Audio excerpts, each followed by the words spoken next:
Hello viewers from around the world, welcome to theTUBE. We got an extra tight show for you and that's what's in our lineup. Celebgate now, the lawsuit, Facebook apologizes, Yahoo's new investment, new tech for smart glasses, Darknet's growth and more, but let's start with a news flash. Hollywood stars whose naked photos were recently leaked to the public, such as the lovely Jennifer Lawrence, have a threat for Google. Stop linking to our pics or we'll sue. A lawyer representing a number of victims of the Celebgate scandal has written a letter to the tech giant threatening a $100 million lawsuit if it doesn't take immediate steps to block the circulation of the images. Legal experts suggest that the celebs have a rather weak case against the search giant, but stranger things have happened. Google has yet to comment. Facebook has now officially apologized to its users for conducting emotional experiments on them via their feed without their knowledge. You may recall that back in June, the social network site found itself in hot water for conducting a study in which it filled some news feeds with positive posts and some with negative posts to see whether it impacted the tone of these people's posts. Along with its apology, Facebook elaborated on how it will conduct such research in the future in a more transparent way. Gee, thanks, that's great. Yahoo is close to investing in Snapchat. According to the Wall Street Journal, Yahoo may invest in Snapchat's next funding round after cashing in billions from its stake in e-commerce giant Alibaba. Why is it important? Because Snapchat is here to murder Facebook, and here's a part of a new documentary to prove exactly that. How often do you guys use Snapchat? Every day. Every day, all day. The question is, when do I not use Snapchat? Breakfast, eat lunch. Every couple of years, a new platform shows up and is quickly declared the future of social media. Let me explain. First, there was Friendster. Then MySpace showed up, got rid of Friendster. Facebook came along and took out MySpace. Then Instagram showed up, but was bought off by Facebook for $1 billion.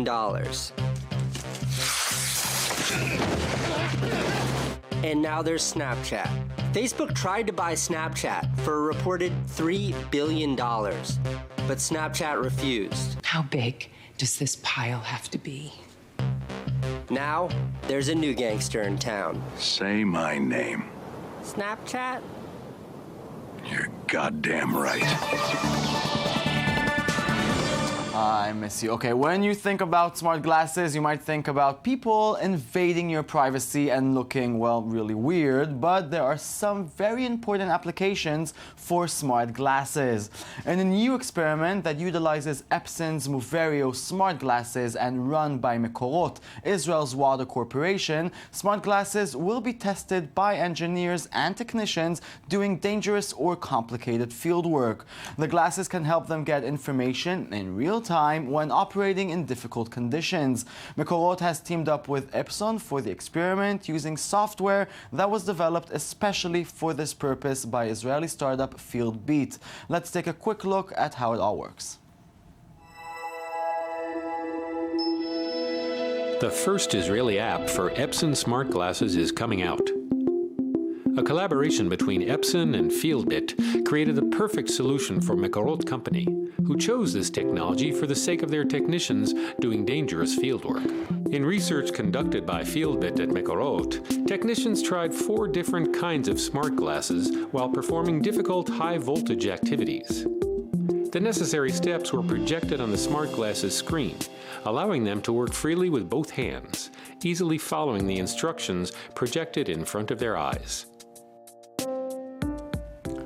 Yes, to talk about smart glasses and the future of working with them, we are happy to have with us both Epson Israel CEO Oren Fleischer and FieldBeat CEO Evyatar Meiron. Good evening. Good evening. So tell me, how was this experiment born? What did you find out?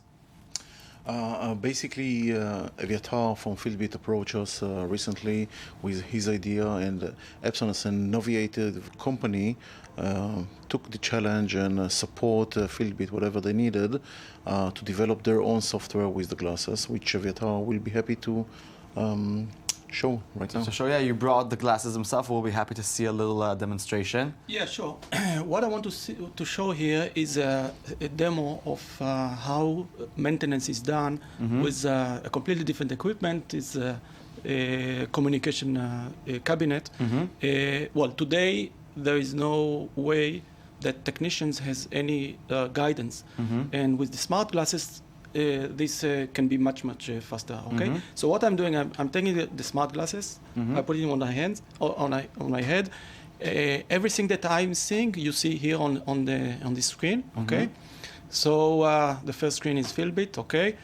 And when the technician is coming, first of all, he connects to the server, the Philbit server, and then he can see the last maintenance or the last operation on this specific equipment.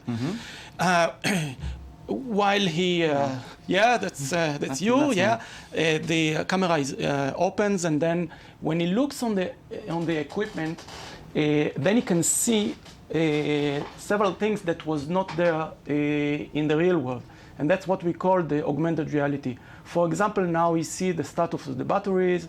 You can see also the radio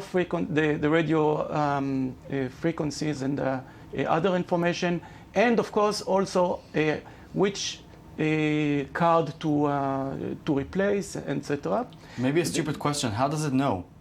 Oh, this is Philbit. This is our software. The software knows, recognize the equipment and knows to provide with the additional. Yes. Okay. Now, once there is the power is off, then the system allows to see more information about the user manual, the scheme, the work orders, etc., and complete the process. Okay, it looks amazing. Is that the direction Epson is going as well? Could it be that the push on consumer smart service is wrong? Because people try to sell Google Glass, for example, to the private consumer all the time. But maybe it's not the best approach, basically. No, this is one of the approaches that we are using for the tech part, but there are a lot of consumer applications that already developed and developing nowadays. On the Moverio application store, which is part of the Android system, we are developing, recently we developed a nice application with another startup company to fly droids all around, and you can view through the camera live what's going on. This is just one example. There are a couple of examples that we saw, just a snapshots during the video clip that ran before.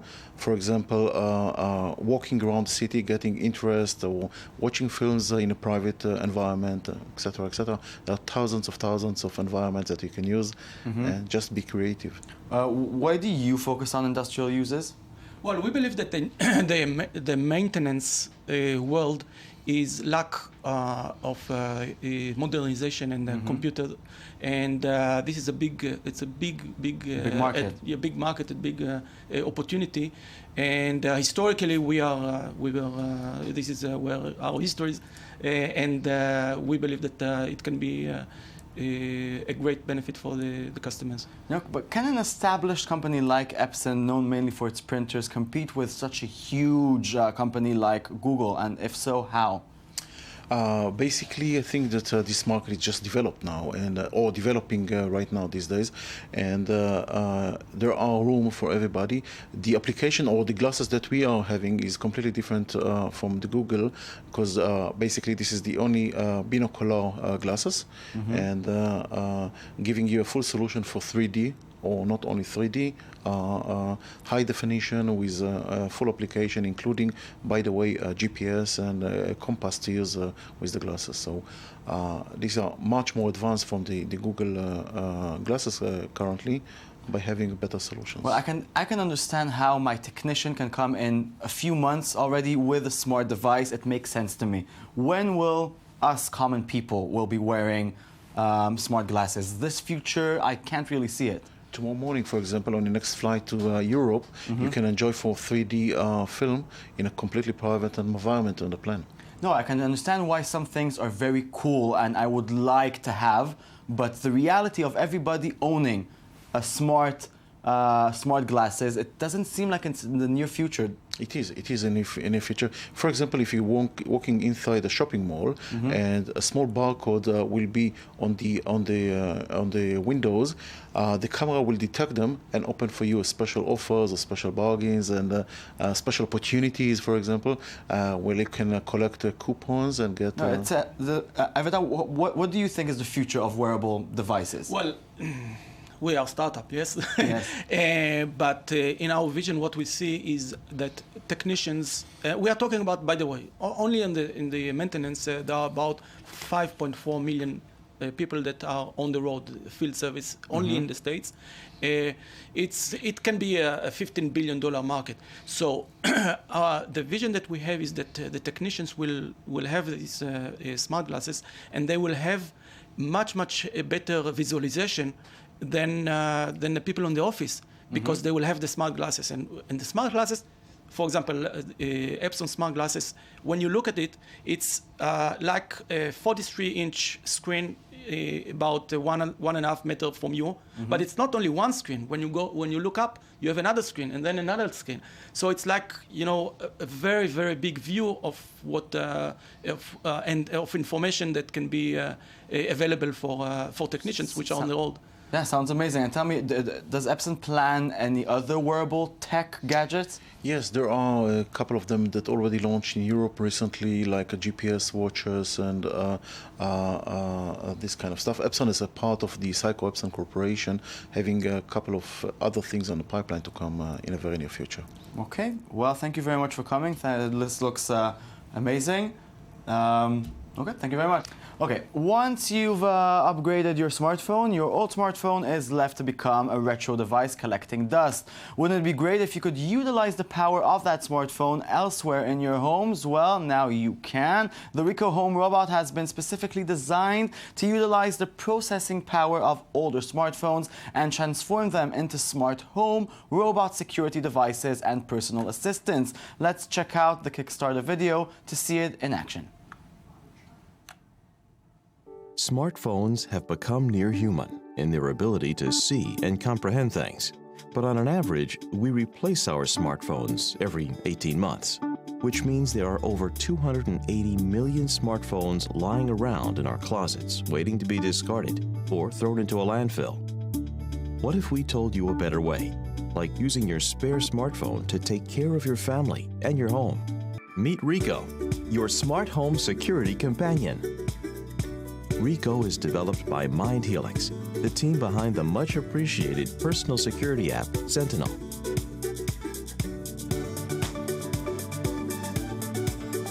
You can now breathe life into your spare smartphone by converting it into a completely new smart home security device with Ricoh. He will alert you when something needs your attention.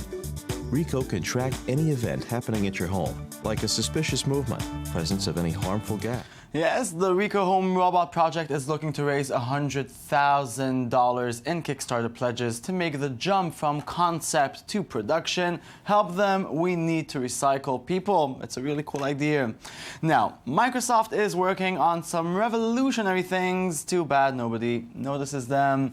Now the tech giant introduces a new project called Room Alive, and it can be a real game changer, or another Microsoft thing nobody cares about.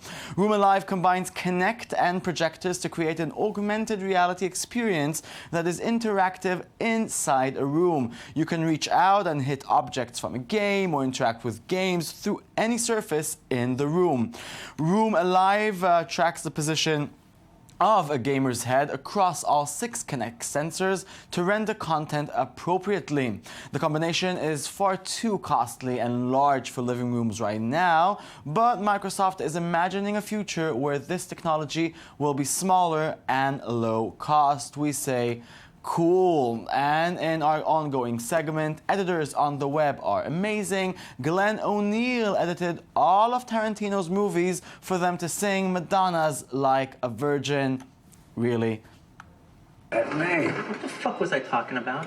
I said True Blue was about a guy, sensitive girl who meets a nice guy, but Like a Virgin was a metaphor for big dicks. Okay, let me tell you what Like a Virgin's about.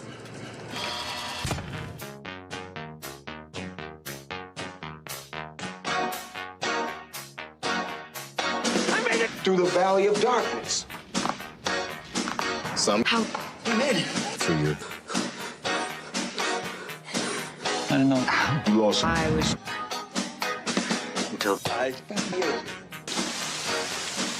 I was beaten. Completely.